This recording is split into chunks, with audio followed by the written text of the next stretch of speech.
Buenas tardes, hoy es martes 13 de septiembre de 2022 y antes de dar comienzo a la charla número 13, no vamos a ser supersticiosos, tengo que hacer algunas referencias por cuestiones que han pasado en estos tiempos, antes de dar la charla del día de hoy, que es sobre las Islas Malvinas.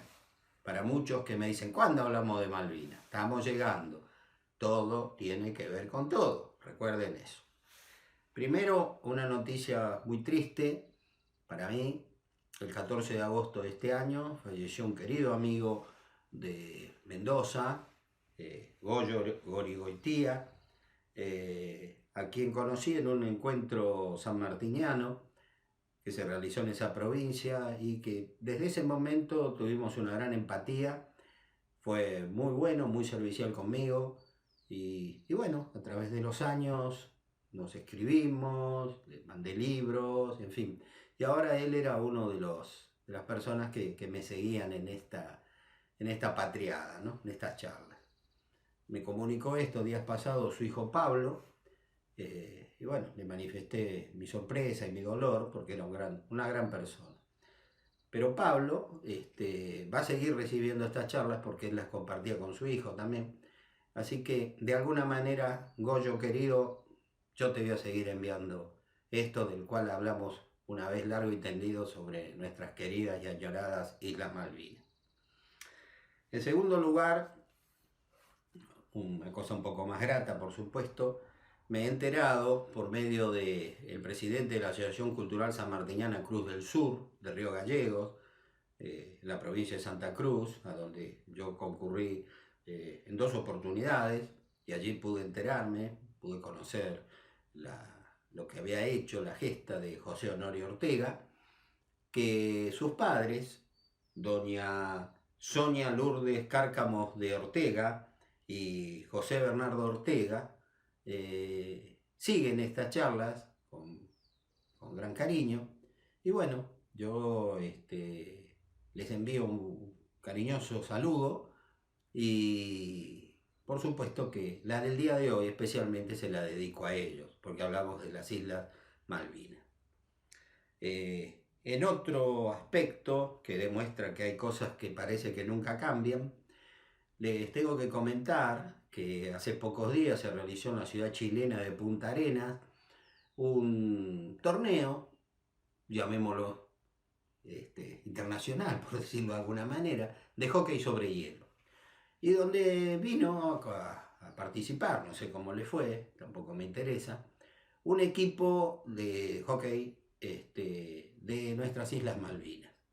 Pero los organizadores lo anunciaron como que eran los representantes de la Falkland Island. Eso no habla muy bien de nuestros hermanos chilenos, ¿no es cierto? Me parece a mí que eso ya no se puede admitir. Por lo menos es mi parecer. Y como lo pienso, lo digo. La noticia que ha conmovido a gran parte del mundo en este momento es el deceso de la reina Isabel II de Gran Bretaña. Si Boris Johnson nos dejó un mal recuerdo, quiero aclararles, antes de pasar a comentar la muerte de la monarca, que gobernó durante 70 años ese país, Boris Johnson ha sido reemplazado por otra miembro del Partido Conservador, la señora Liz Truss, que, como nos tienen acostumbrados muchos políticos, comenzó militando en la izquierda liberal de la Gran Bretaña, y a los 19 años dio a conocer un extenso documento por el cual ella demostraba el anacronismo de tener siguiendo una monarquía. O sea, la monarquía hay que quitarla. Pero al poco tiempo se dio cuenta que en ese partido, con ese mensaje no iba a ningún lado, y cambió de bando, como algunos locales nos tienen acostumbrados, y se fue de la izquierda a la derecha, a la ultraderecha, o sea, al Partido Conservador. Es admiradora de Margaret Thatcher, así que si alguien acá, algún funcionario, piensa que con la salida de Boris Johnson y la entrada de esta señora, Liz Truss, vamos a avanzar algo sobre Malvinas, olvídense, cariño. Como dijo Boris Johnson cuando se fue, hasta la vista, baby, yo les diría, olvídense, cariño. Es lo mismo. El imperio, aunque ya no es tal, sigue funcionando de la misma manera. Y la excusa para no dar cumplimiento, la orden de las Naciones Unidas, que tienen que sentarse a hablar con la República Argentina para discernir de una buena vez el tema de la soberanía sobre las Islas Malvinas, ellos dicen que ellos se amparan en la autodeterminación de los pueblos. Ya veremos más adelante cómo muchas veces se han reído, pero se han reído descaradamente de la autodeterminación de los pueblos, cuando eso iba en colisión con sus oscuros intereses. Bien, dicho sea esto, es decir, cambiamos a un enemigo por una enemiga. Esa es la verdad. Boris Johnson por Liz Truss. Se murió, increíblemente, ya todo el mundo hasta hacía bromas, ¿no? 96 años, la reina de Gran Bretaña, la reina Isabel II. Yo lo respeto sinceramente, el sentimiento del pueblo británico hacia su monarca. No lo entiendo, porque yo no he vivido jamás bajo una monarquía, aunque algunos presidentes argentinos han querido transformarse en monarcas. Pero lo de esta mujer es algo insólito, 70 años siendo la reina. Y quiero decirles por las dudas que no fue una figurita decorativa, para nada. Si nosotros nos remontamos al año 1220, con la sanción de la Carta Magna, cuando los nobles de Inglaterra le imponen al príncipe Juan, al hermano de Ricardo Corazón de León, del rey Ricardo Corazón de León, que se había ido a las cruzadas y luego se quedó en Francia viviendo muy cómodamente, no quiso regresar a Inglaterra, esa es la verdad, aunque lo hemos visto en libros y películas sobre Robin Hood, personaje que no existió, pero sí que hubo una gran revuelta de los nobles contra este príncipe Juan, el monarca de Inglaterra, y le obligaron a firmar la llamada Carta Magna, y que se sintetiza con una frase, a propósito, errónea, que se acuñó en ese momento. El rey reina, pero no gobierna. ¡Qué gran mentira que es eso! Por favor, el rey, la reina en este caso, claro que gobierna, y mucho. Pero hoy solo me voy a referir a un pequeño pincelazo sobre esta figura que ha desaparecido. Primero, que no era ninguna pobre mujer. La familia real tiene una fortuna que se calcula entre efectivo y bienes de 98.000 millones de dólares. Pequeño número, ¿no? 98.000 millones de dólares. En segundo lugar, me ha encantado una noticia procedente de un país al que yo quiero mucho y me voy a referir de él con gran detenimiento en su momento, que es la India. Porque apenas muerta Isabel II, la India dijo, bueno, es tiempo que ustedes nos devuelvan un diamante, uno de los diamantes más extraordinarios que existen, más ricos, más famosos, el Kohinoor, que nosotros lo tenemos en una línea de electrodomésticos. Kohinoor significa montaña de la luz. Y fue un diamante que llevó en una visita forzada a la Gran Bretaña un marajá de la India, un jovencito, en que, como diciendo, cobrándole peaje, lo dejaron volver a la India en 1842, 45, algo así, en este momento no me acuerdo, lo voy a explicar detenidamente en su momento, pero se quedaron con el diamante, el Kohinoor, y lo tiene la corona británica. Entonces la India ahora le dijo, bueno, ya que se murió esta reina, devuélvame mi diamante, porque el Kohinoor pertenece a la India. Enterado de eso, un país vecino en latitud a nosotros, Sudáfrica, hizo lo propio. Dijo, ya que murió la reina, devuélvanos las partes que componían un diamante único, fantástico, quizá el más grande de todos, el Transvaal, que es sudafricano. O sea que fíjese, la India y Sudáfrica dicen, devuélvanos diamantes, joyas riquísimas, de un valor que no tengo idea honestamente cuál es, pero es mucho dinero, que ustedes nos robaron. Así de simple, clarito y concreto. Nos lo robaron, devuélvanlo. Mientras estuvo la reina, vaya a saber por qué se callaron la boca, pero ahora dicen, eso es nuestro. Increíble, ¿eh? Al otro día de la muerte de Isabel II, la India pide que le devuelvan el Koh-i-Noor. Y 2 días más tarde, Sudáfrica pide que le devuelvan el Transvaal. Pero ¿cómo? Esos países que formaron parte del Imperio Británico no están tan contentos. No. Yo lo voy a extender debidamente como se debe, porque si yo les digo de la decisión que tomó un primer ministro británico llamado Winston Churchill, que determinó la muerte de 3 millones de seres humanos, de habitantes de Bengala, en el virreinato de la India en ese entonces, entre 1942 a 1944, que murieron de hambre, porque como estaban en guerra contra los japoneses y los alemanes, toda la comida iba para Gran Bretaña y luego para sus ejércitos, que luchaban con suerte bastante mala hasta que entró Estados Unidos en la guerra, en el norte de África y en el Océano Pacífico. Entonces, ¿qué hicieron esta gente? Bueno, con un determinismo darwiniano, solo sobrevive el más fuerte, que se mueran de hambre, directamente.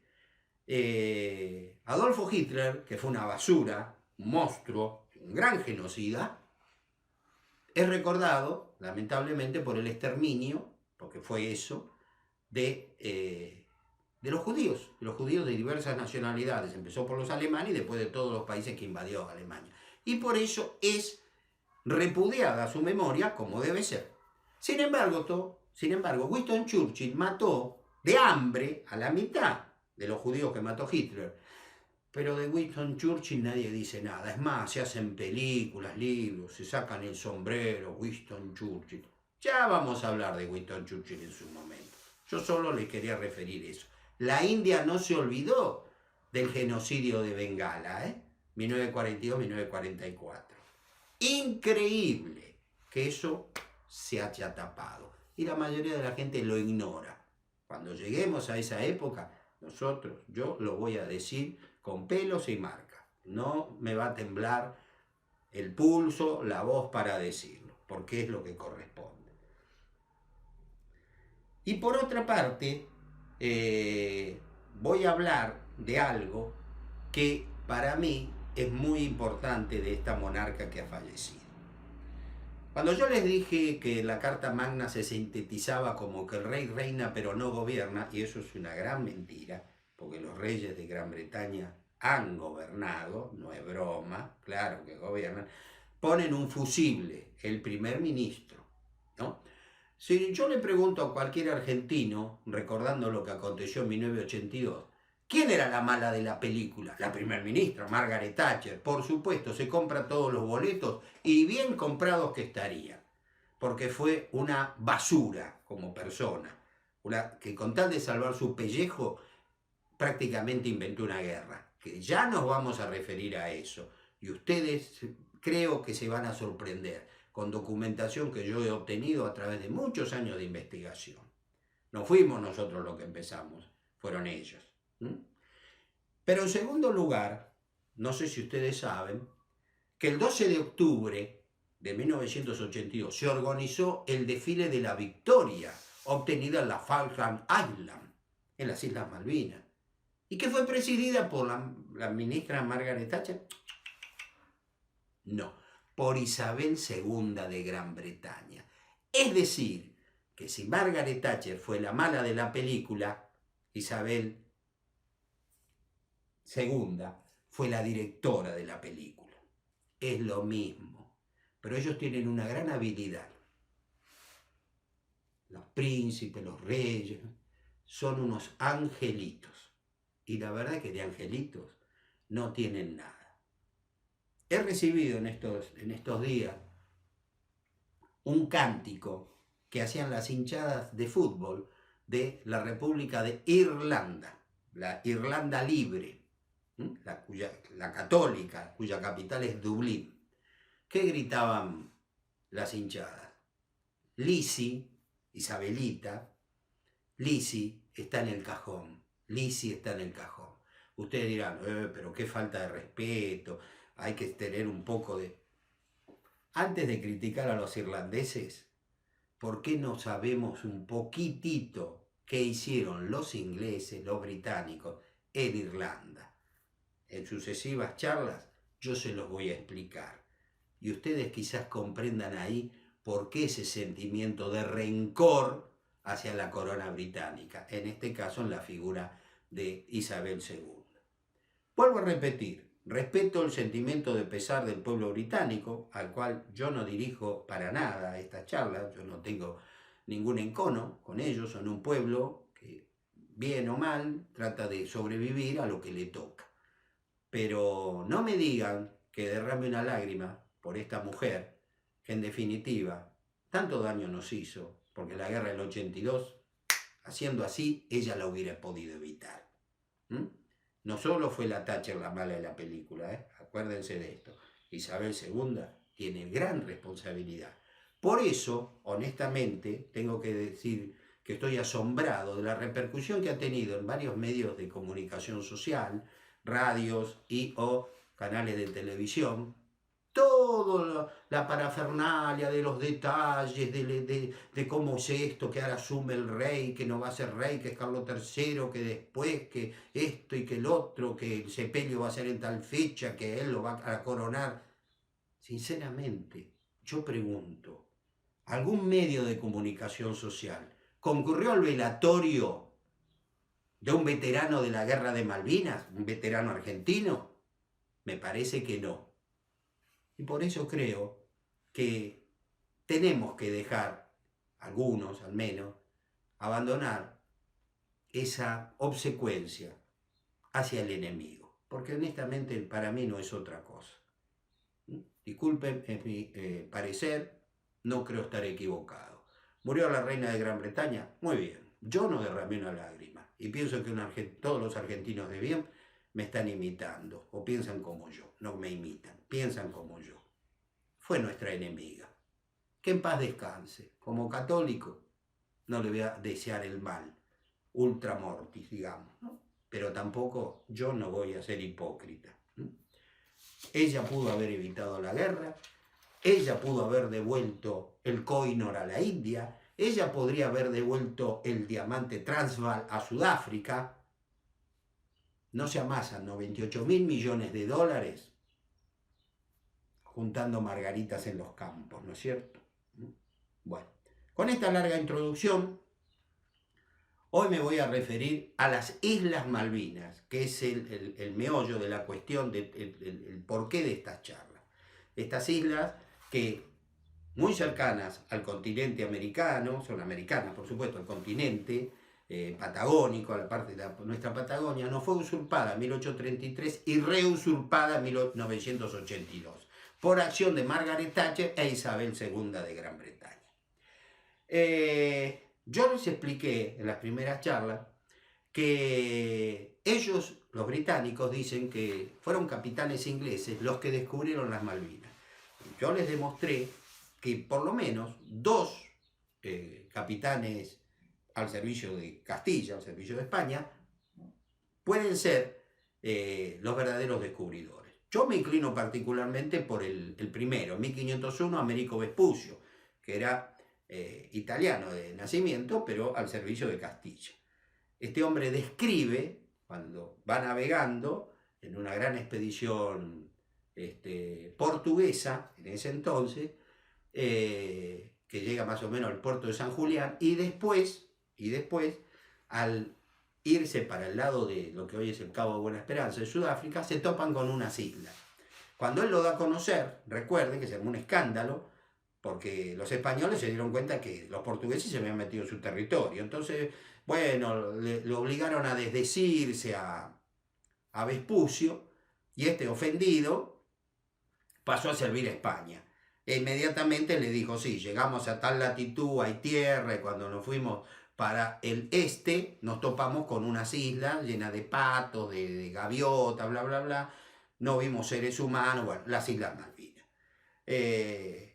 También hay otra versión que dice que en 1527 el capitán de la nave, el capitán Esteban Gómez de la expedición de Fernando de Magallanes, cuando se descubre el estrecho y de las 4 naves que quedaban, porque la Santiago se había hundido unos meses antes, las 3 naves entran al estrecho de Magallanes. Esteban Gómez con la San Antonio se quedó atrás y dio media vuelta y se fue. Dijo, esta locura yo no sigo. Nos vamos a España, volvemos. Y al volver, se topa con las islas, que no son otras que las Islas Malvinas, en 1527, 26 años después que Américo Vespucio. Y cuando llega a España, por supuesto, para salvar el pellejo, porque era nada más ni nada menos que un desertor, dice, no, Magallanes está loco, qué sé yo, no, van a morir todos, pim, pim, pim, pim. Bueno, y explica su diario de viaje. Y al relatar lo que le ha acontecido, su diario de navegación, habla de unas islas, ¿no? Entonces las islas él las denominó Isla de San Antonio, porque el barco de él se llamaba San Antonio. En esa época, los escribas, la gente que escribía, ¿no? Escribían, ya lo sabemos, con plumas de ganso, y las tintas eran carísimas, valían fortuna. Entonces, en esa época, en 1500 y monedas, 1600, 1700, aunque 1800, ¿qué se hacía? Muchas abreviaturas. Entonces, estas islas, Isla de San Antonio, Islas S. Antón, punto y una O chiquita, significaba San Antonio. Otro cartógrafo alemán, porque no nos olvidemos que el rey español Carlos I era a su vez el emperador Carlos V de Alemania, al copiar los primitivos mapas, la fueron cambiando, San Antonio, y algunos dijo, ¿qué dice acá? Sansón, las islas de Sansón. O sea, de San Antonio, San Antón, Sansón. En fin, pero en la cartografía alemana / española, porque eran del mismo emperador, figuraban esas islas, ya, mucho tiempo antes que un tal John Davis, en 1592, inglés, este capitán, dijera que descubrió las islas. Que pongamos que tuvo razón, que él llegó a esas islas, pero Américo Vespucio las había descubierto 90 años antes. Y el capitán Esteban Gómez 70 años antes. Así que descubrimiento ellos no la tuvieron. En junio de 1598 zarpó de Holanda una expedición, Holanda, ese país que perdió España, que no pudo reconquistar, muy influenciado por el protestantismo británico, inglés, perdón, y amigo al principio de los ingleses. Eran los holandeses grandes navegantes. Acuérdense que iban a buscar pimienta y otras especies a las islas de la especiería, ya en la lejana Indonesia, compitiendo con portugueses e ingleses. Y que por una vez aumentar el precio de la pimienta en 1599, lograron crear un monstruo como fue en Inglaterra la Compañía Comercial de las Indias Orientales, por aumentar 5 peniques el precio de la pimienta. Estos holandeses, brillantes navegantes, envían una expedición para pasar por el estrecho de Magallanes, ir al Océano Pacífico. Ellos,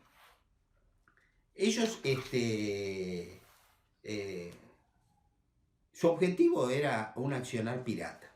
Iban a atacar Valparaíso en Chile, Lima, Perú, en fin, todo lo que pudieran robarle a los españoles, bienvenido sea. Eran tan piratas como los ingleses. Acuérdense que en esa época existían los piratas ingleses, todavía faltaba para que se incorporaran por decreto real de Guillermo III, rey de Inglaterra, a la Royal Navy, a la Marina Real. Todavía existían los piratas, estoy hablando de 1598. Bueno, después de tener un periplo dando vueltas por aquí y por allá, el capitán de esa expedición, un tal Baltasar Cordes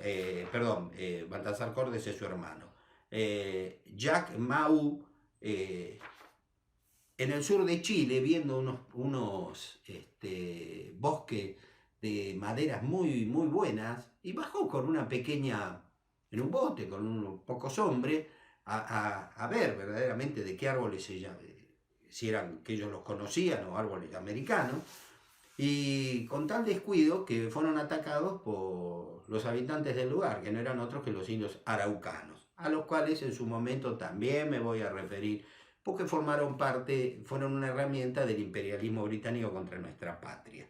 Pero para eso falta bastante, así que no me voy a adelantar.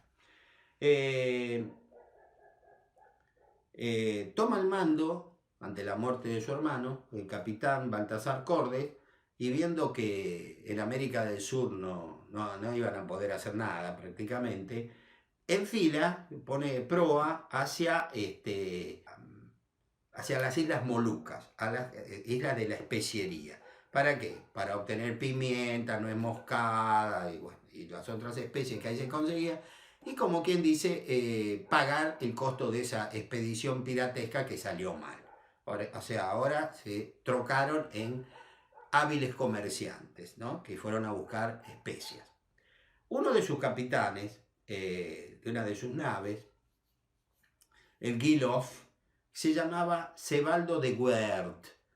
Y este hombre, como hizo Esteban Gómez, que no quiso entrar al estrecho de Magallanes, este hombre desde el sur del Pacífico va por el estrecho Magallanes, o sea, deserta de la expedición de Cordes y quiere volver a Holanda, porque esta expedición es un desastre, este capitán que tenemos ahora no sirve para nada, el hermano era un inútil y así murió la costa, yo no sigo. Le dijo a sus hombres, ¿nos vamos? Sí, todos contentos, volvamos a Holanda. Cuando pasan el estrecho Magallanes y van buscando la salida que era para ellos un punto geográfico muy muy claro, el Cabo de Buena Esperanza en el sur de África, se topan con las Islas Malvinas.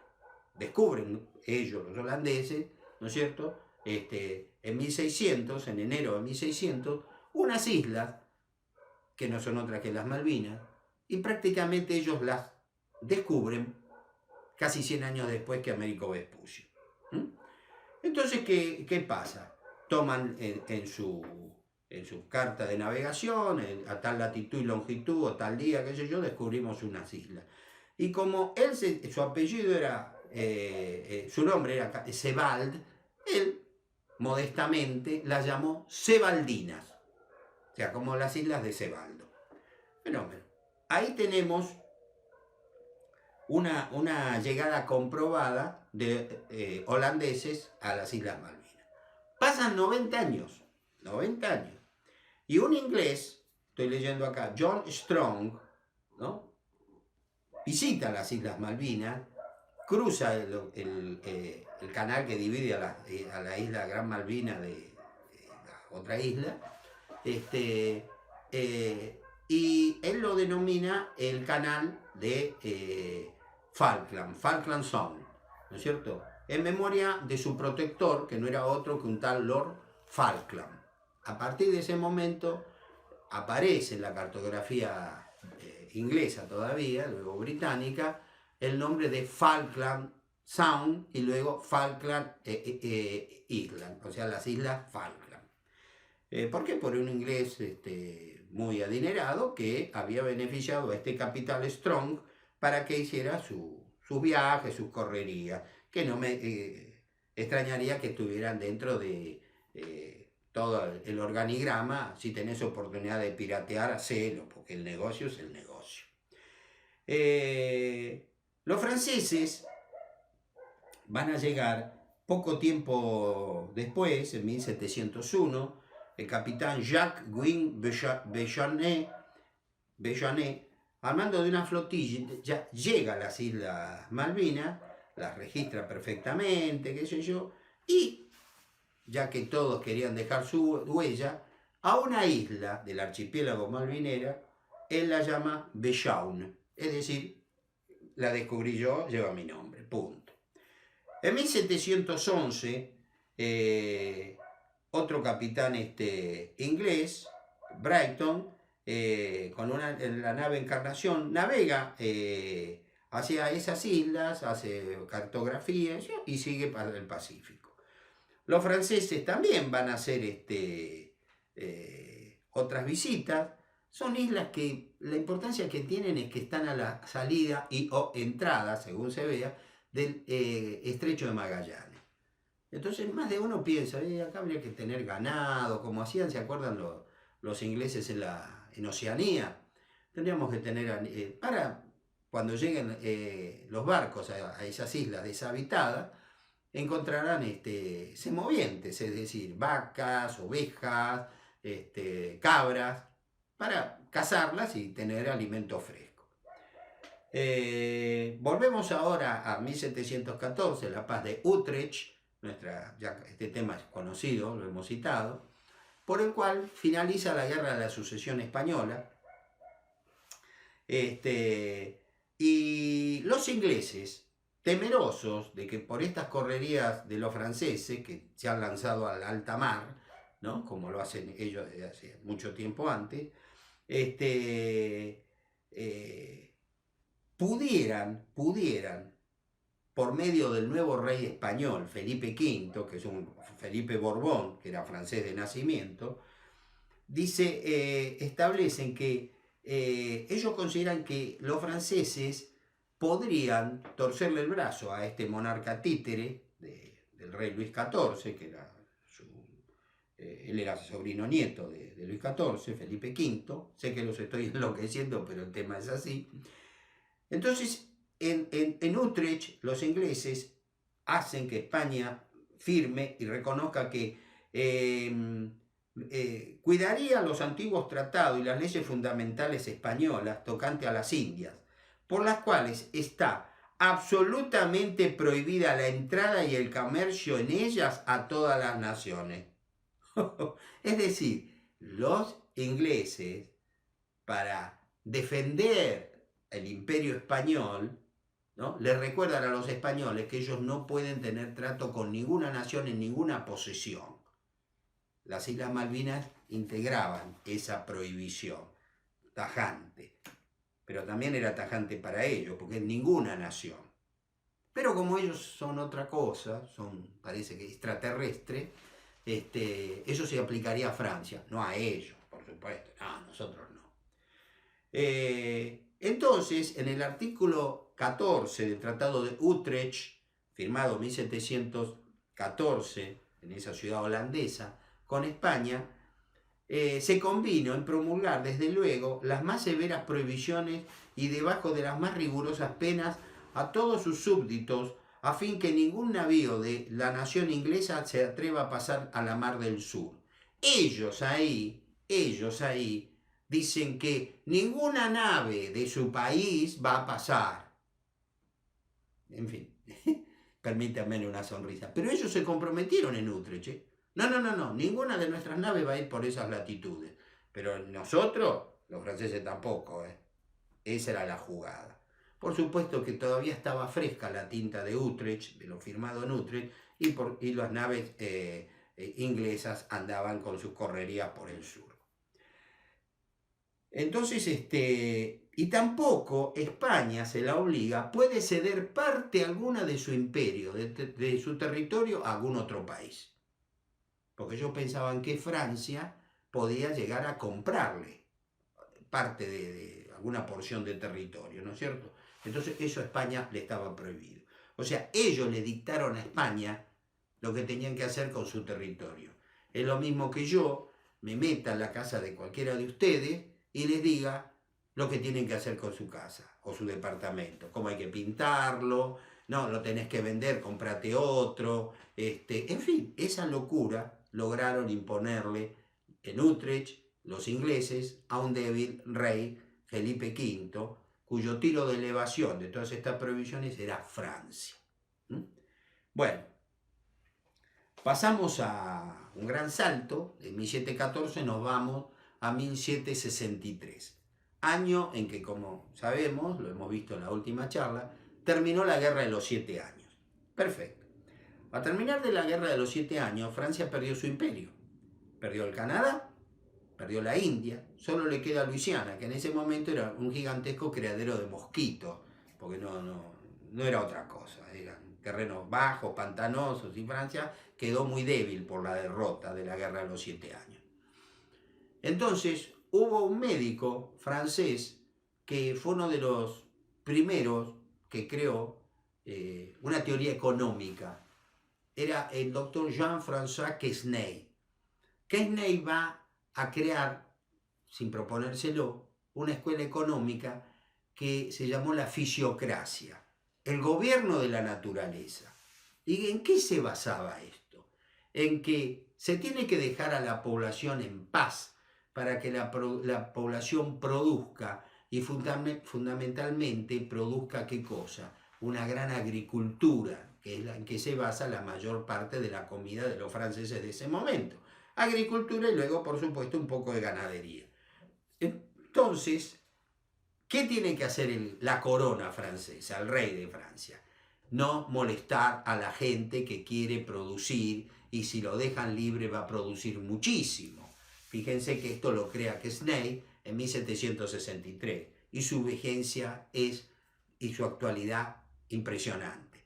En un lugar, en un país donde se deja a los productores producir lo que ellos desean sin que el Estado se esté metiendo, la producción es fantástica. ¿Cómo sintetizó él este pensamiento? En una frase francesa, por supuesto, que dice laisser-faire, laisser-passer. Dejar hacer, dejar pasar. Deja que la gente sea libre, que si quiero plantar remolacha, papa, batata, maíz, lo que se me ocurra, yo me arriesgo, son mis tierras, y cuando yo lo coseche, venderé. Y si me equivoqué plantando remolacha, bueno, el año que viene plantaré trigo o plantaré maíz. No tengo que obedecer a un genio en París, ¿no? A un ministro de su majestad que me diga, usted tiene que plantar tal cosa, usted tiene que, en sus campos tiene que tener ganado. No, deja que la gente sea libre. Y el productor agrícola ganadero sabe mucho más que cualquier genio de París. Hubo mucha gente que en su momento se dio cuenta que ese cambio que producía Quesnay, la fisiocracia, era un gran dolor de muela. Y hubo un señor llamado Luis Antonio de Bougainville, que esa es la importancia que tiene todo esto que les he contado, que dijo, bueno, la vida que vamos a tener acá en Francia va a ser difícil. Entonces él, que era un hombre bastante rico, compró barcos, convenció a muchos amigos, especialmente a gente de un pequeño pueblo de Francia llamado Saint-Malo, ¿no? Le dijo, mira, yo sé que hay unas islas deshabitadas, que es cierto, pero eso no quiere decir que no eran de nadie, eran nuestras Islas Malvinas. Que no son de nadie, dijo. Rey Julius. No, pará, ¿cómo que no son de nadie? Eran de España. Pero este hombre de buena fe dijo, no son de nadie, me dice que están deshabitadas. Y ahí hay muchas focas y ahí hay muchas ballenas. Por lo cual podremos crear un buen imperio, digamos, cazando focas, cazando ballenas, fundamentalmente con las ballenas, con el aceite de la ballena, la grasa la hervía, digamos, se transformaba en un aceite, y con eso servía para las lámparas de luz, la luz que hoy nosotros prendemos, la luz eléctrica, bueno, eran todas, se iluminaban con luz de aceite de ballena, ¿no es cierto? Y otras cosas que se sacaban de ese gigantesco cetáceo. De las focas, sin comentario, los cueros, la grasa, la carne, todo era muy buenas las perspectivas que tenía. Y ahí fue como este hombre se nos va a las Islas Malvinas, a las que hoy son las Islas Malvinas, y en 1764, o sea, un año después del fin de la Guerra de los 7 años, él funda un establecimiento al que denomina Puerto Luis, en honor al rey Luis XIV. Mientras tanto, sin saberlo, estos colonos franceses, los ingleses, que en Utrecht le habían dicho, nuestros barcos jamás van a ir por la Mar del Sur, no van a navegar por la Mar del Sur, no permitimos que España llegue a ceder parte de su territorio, de su imperio a ninguna potencia, incluidos ellos mismos. ¿Qué hicieron? Enviaron a barcos británicos a tomar posesión de nuestras Islas Malvinas, un pequeño pedacito. Ese lugar se llamó Puerto Egmont por el primer lord del almirantazgo, ¿no? O sea, con órdenes del señor, del almirante Egmont, fue una expedición inglesa y toma posesión en 1765, perdón, británica, me voy a confundir durante un tiempito, ya son británicos, toma posesión de una isla que se llama Puerto Egmont. Bueno, los franceses un día, cazando focas, ¿no? Esa era su misión importante, hasta que si veían alguna ballena salían también a cazar ballenas, pero fundamentalmente era cazar focas. Les quiero recordar, fueron franceses, sus esposas y sus hijos. Llevaron ganado vacuno, ganado porcino, ovejas, caballos. Fueron a tomar posesión, fueron a colonizar, ¿no es cierto? Unas islas deshabitadas, que es cierto, que no eran de nadie, lo cual fue un error de parte de ellos. Bueno, un día en una cacería de focas se topan con unos botes ingleses. ¿Qué hacen ustedes acá? No, estas tierras son nuestras. No, son nuestras, ¿no? Entonces, no pasó nada, pero los franceses anotaron, le informaron a Bougainville. Ojo, que hay ingleses del otro lado. ¡Auch! Esa es preocupante, ¿eh? Bueno. Al tiempo, Bougainville vuelve a Francia a pedir más elementos, y se comenta que lo que está realizando allá en el Atlántico del Sur, trata de llevar más gente. Es un hombre, un soñador, él piensa que en esas islas hay lugar para mucha más gente, desplazada de Francia, que no tiene lugar luego de la derrota de la Guerra de los 7 años. Y esta información llega a oídos del rey, Luis XIV, pero también llega a oídos de los reyes de España. Dicen, perdón, ¿qué hacen los franceses en esas islas?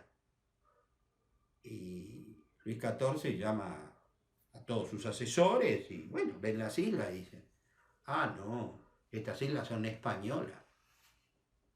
Vamos a tener un problema grave con España. Yo no quiero tener un problema con Felipe V, que es mi sobrino nieto. No. Con las disculpas del caso, le ordena a Francia, a Bougainville, que entregue Puerto Luis a los españoles, que son los dueños de las islas, que hoy denominamos Malvinas. ¿Y por qué las denominamos Malvinas? Porque estos habitantes franceses traídos erróneamente, pero de buena fe, por Luis Antonio de Bougainville, venían, la mayoría de ellos, de un pequeño puerto francés, de una pequeña población llamada Saint-Malo. Y los habitantes de Saint-Malo se le dice maluines. De Maluines a Malvinas no hubo mucha diferencia. Entonces prontamente todo el mundo empezó a hablar de Malvinas, salvo los ingleses que le seguían diciendo Falkland, Malvinas. Entonces se le ordena a Bougainville que entregue las islas Malvinas a su dueño, a los españoles, y así procede. Entonces Bougainville entrega todo y dice, mire, metimos la pata, creíamos que esto no era de nadie. Los españoles lo entendieron y en informes previos a la entrega dijeron, es buena gente, se equivocaron, pero han hecho una inversión, este hombre está quebrado, o sea, invirtió toda su fortuna, hay una población acá, hay ganado, hay... Entonces, ¿qué hizo España en un gesto que la honra? Le dijo, no. Nosotros, cuando le entregan la isla, miren qué día, el miércoles 2 de abril de 1767, 2 de abril de 1767, Juan Antonio de Bougainville entrega a la corona española, le devuelve lo que él sin querer, sin mala fe, había ocupado, pensando que esas islas no eran de nadie, las Islas Malvinas. Pero España, en un gesto que la honra, no teniendo ninguna obligación, porque no la tenía, absolutamente ninguna, y el rey de Francia tampoco le decía, ¿por qué no le pagan algo. No, no, el rey de Francia dijo, fue un error, pido disculpas en nombre de Francia y esta gente se va. ¿Saben qué hizo España? Le pagó hasta la última tabla, hasta el último clavo, hasta la última vaca. ¿Usted de acá cuánto invirtió, señor Bungaville? Tanto, más o menos invertí tanto. Bueno, entonces España, ¡pac!, le da este dinero, porque es suyo. Usted obró de buena fe. Nosotros los españoles no vamos a sacar ventaja de esto. Entonces, lamentamos su error. Nosotros ahora sí tomamos posesión definitiva de estas islas, porque antes la verdad que los españoles iban de paseo nada más. Y desde 1767 España mantuvo una permanente presencia en las Islas Malvinas. Les comento, no, lo que abunda no daña, Bungaville, con muchos de sus seguidores, con muchos de los maluines, cruzó el estrecho de Magallanes y se fue navegando a lugares más cálidos, a unas islas que están cerca de Australia, una isla deshabitada, pero mucho más benigna para el ser humano, con palmeras, cocos, bananas, y en fin, esas islas paradisíacas, y la poblaron, y formó parte de las posesiones francesas en la lejana Oceanía. Y esa isla, merecidamente, se llama Bungaville. Y la verdad, por haber sido un hombre tan buena persona, se lo merece. Y la isla en la actualidad se llama Bungaville. Bueno, ahora volvamos a las Malvinas. Bungaville, cuando entrega las islas, le dice a los españoles, mire, que del otro lado, en una isla que ellos le dicen Egmont, hay ingleses, británicos. ¿Cómo? Sí, ellos están ahí. Entonces ya los españoles tomaron otra actitud. Bungaville y los franceses eran gente buena que se equivocaron, nada más que eso. Y ellos, en un acto, vuelvo a repetir, que honra a España, que siempre ha sido en ese sentido un país fantástico, país de palabra, un país de honor, le pagó los gastos. Pero lo de Puerto Egmont no. Entonces, ¿qué hace? El gobernador, que está ahora en las Islas Malvinas, manda un barco, una pequeña nave, a Puerto Egmont. Y habla con el capitán del apostadero, porque no era más que eso, un apostadero, en la isla, en Puerto Egmont, que era el capitán Anthony Hunt.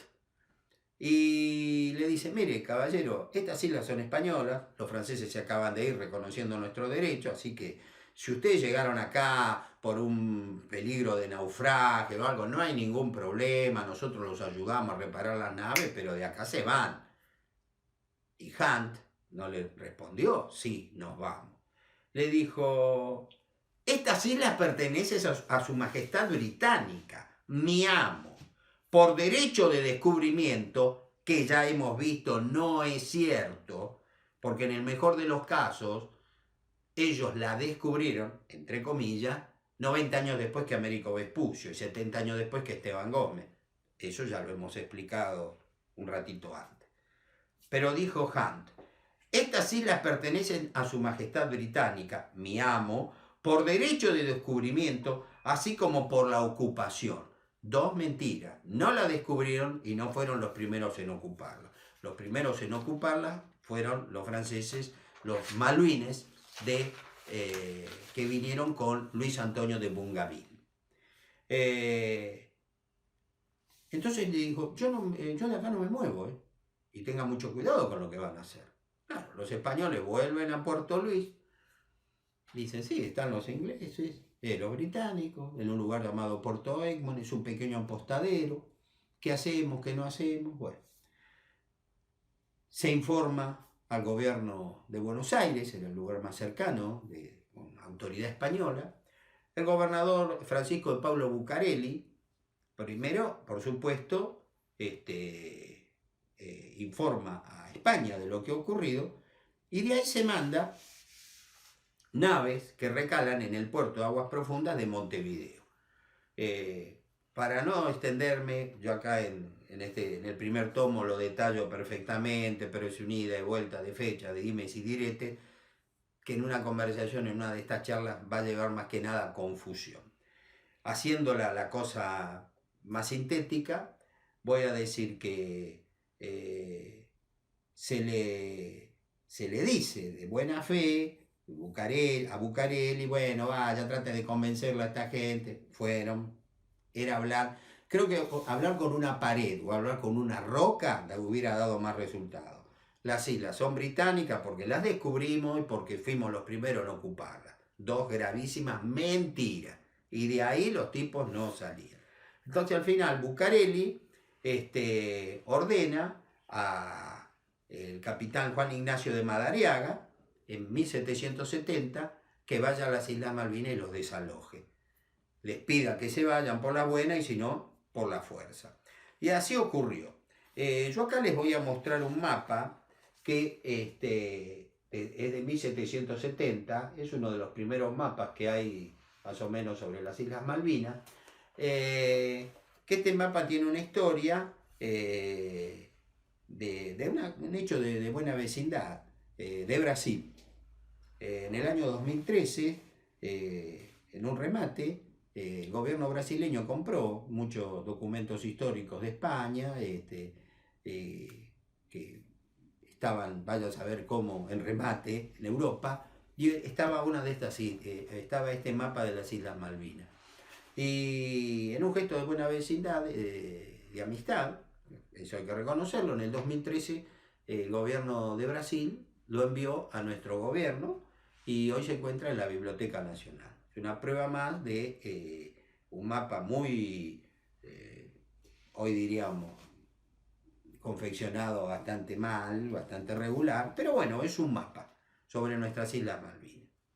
El sábado 10 de junio, luego de 1770, luego de pedirle a los ocupantes de Puerto Egmont que abandonaran esas islas, esa posesión, los ingleses, con gran soberbia, pero mucho valor, eso yo se lo reconozco, porque la expedición española de Madariaga era imponente, dijeron, no nos vamos, estas islas son nuestras, porque las descubrimos y porque fuimos los primeros en ocuparlas. Dos graves mentiras, vuelvo a repetir. Se lucha ese día y luego de unas pocas horas de combate, porque era tan grande la diferencia, los ingleses, los británicos se tienen que rendir. Cuando la noticia llegó a Europa, bueno, empezó a sonar por toda la Gran Bretaña los vientos de guerra. Vamos a la guerra contra España, atacaron a nuestros hombres en nuestras islas, Falkland, el Atlántico del Sur. España, la verdad, el gobierno no tenía el mejor gobierno, se asustó. Dijo, no, yo no quiero una guerra por unas islas. Entonces, ¿quién intercede ahí? Que esto es muy valioso para el reclamo que algún día tenemos que hacer en una corte internacional. Porque la payasada de las Naciones Unidas, discúlpeme, a la cual me voy a referir en su momento, de que todos los años nosotros decimos las Malvinas son argentinas, y los británicos dicen no tenemos nada que hablar, son británicas, y así sigue la cosa. Hace 40 años que estamos en ese jueguito tonto, en esa tomadura de pelo. Vuelvo a repetir, algún día tenemos que ir a un tribunal internacional y decir, las islas históricamente por esto son argentinas. Y jurídicamente por esto. Algún día lo tenemos que hacer. Lo otro, verdaderamente, a mí me da vergüenza. Me da vergüenza que se haga todos los años. Porque es una payasada. Una payasada. ¿Quién interviene? ¿Quién interviene para evitar la guerra entre España y Gran Bretaña? Francia. País que ha reconocido hidalgamente que uno de sus súbditos, Luis Antonio de Bougainville, ocupó un territorio que no le correspondía. Lo obligó a que devolviera todo, o sea, Francia está muy interesada en el tema y le dice, no, España no tiene por qué ir a una guerra contra los británicos por defender lo que es de ellos. Yo le reconocí a España su derecho, pues los británicos también tienen que hacerlo. Entonces se mete Francia. Y cuando se mete Francia y España, separadas son una cosa, pero unidas, ojo, y son países que, como diríamos en el barrio, tienen la sangre en el ojo por la guerra de los 7 años. No se olviden de eso. Y Francia, que era el país más poderoso de Europa, ¿gracias a quién? a que dio resultado lo que propuso el doctor Quesnay, la fisiocracia, la producción agrícola ganadera de Francia fue extraordinaria, exportaban excedente, solo porque le dejaron a los productores libremente trabajar en lo que querían y luego el Estado les cobraba los impuestos que correspondían. Nada más. Laissez-faire, laissez-passer. Dejar hacer, dejar pasar. La cosa se acomoda sola. Y eso es cierto, aunque algunos no lo crean. ¿Qué entonces qué hace Inglaterra? No se puede ir para atrás, porque prácticamente la matoneó a España. Vos nos sacaste de Puerto Egmont, esto te va a salir muy caro. Ahora está Francia. Y Francia se ha vuelto muy poderosa. Entonces, ¿qué hacemos? Bueno, hagamos esto. Hagamos una mise en scène, como dirían los franceses. Montemos una escena para quedar ante el mundo, ante Europa, que era el mundo de ellos en ese momento, como que no cedimos. España va a decir que el gobernador Bucareli se excedió en sus órdenes, lo cual no era cierto, pero Bucareli fue el pato de la boda. Pic, pic, chau Bucareli. Y nosotros, los ingleses, vamos a volver a tomar posesión del pequeño embarcadero llamado Puerto Egmont en 1771, pero con una cláusula secreta. En poco tiempo nos vamos, no decimos nada, cerramos el boliche, como diríamos en La Pampa, en Gaucho, y así fue que en mayo de 1774 los británicos se fueron de Puerto Egmont, sottovoce, sin decir nada, nadie más tocó el tema, total, había otros temas más importantes, y así fue como abandonaron las Islas Malvinas en cumplimiento de un artículo secreto de ese tratado que evitó una guerra, ¿no? Y con lo cual Gran Bretaña salvó la ropa, como diciendo, nos tuvieron que devolver Puerto Egmont. Sí, se lo devolvieron. Y al poquitito tiempo, mutis por el foro, como decían los romanos, se fueron. Abandonaron las Islas Malvinas. Esto es muy importante. Ustedes no saben la importancia que va a tener esto. Esta va a ser una de las 40 razones por las cuales las Islas Malvinas fueron, son y serán Argentina. Pero esta es una de las razones más importantes. España entonces queda dueña absoluta desde 1774, nombró diversos gobernadores, a los cuales me voy a referir en su momento. Bueno, como estaba diciendo para terminar, hemos tenido un pequeño problemita técnico, pero ya solucionado. Ignacio de esto sabe y sabe mucho. Les digo que desde 1774 España quedó en la absoluta posesión única, ellos solos, de las Islas Malvinas. Y en 1810, cuando se produce nuestra gloriosa Revolución de Mayo, al poco tiempo se va a presentar el que va a ser el último gobernador español de las Islas Malvinas en Buenos Aires ante nuestro gobierno para solicitar el pago de algunos sueldos que se les adeudaba. Y nuestro gobierno, la Junta Gubernativa, Provisoria Gubernativa, encabezada por el teniente coronel Cornelio de Saavedra, se los abona como corresponde, porque este hombre no ha hecho otra cosa que cumplir con su deber de estar a cargo de la administración de nuestras Islas Malvinas, en una demostración cabal que desde el inicio de nuestra patria, libre y soberana, luego de que finaliza el periodo hispánico de la patria, que las Islas Malvinas, no con eso creo gran novedad, son Argentina. Con esto doy por finalizada esta extensa charla. En la próxima vamos a hablar, en la número 14, de la Guerra de la Independencia estadounidense. Y les aseguro que si esta les gustó, la próxima tampoco los va a defraudar. Buenas tardes.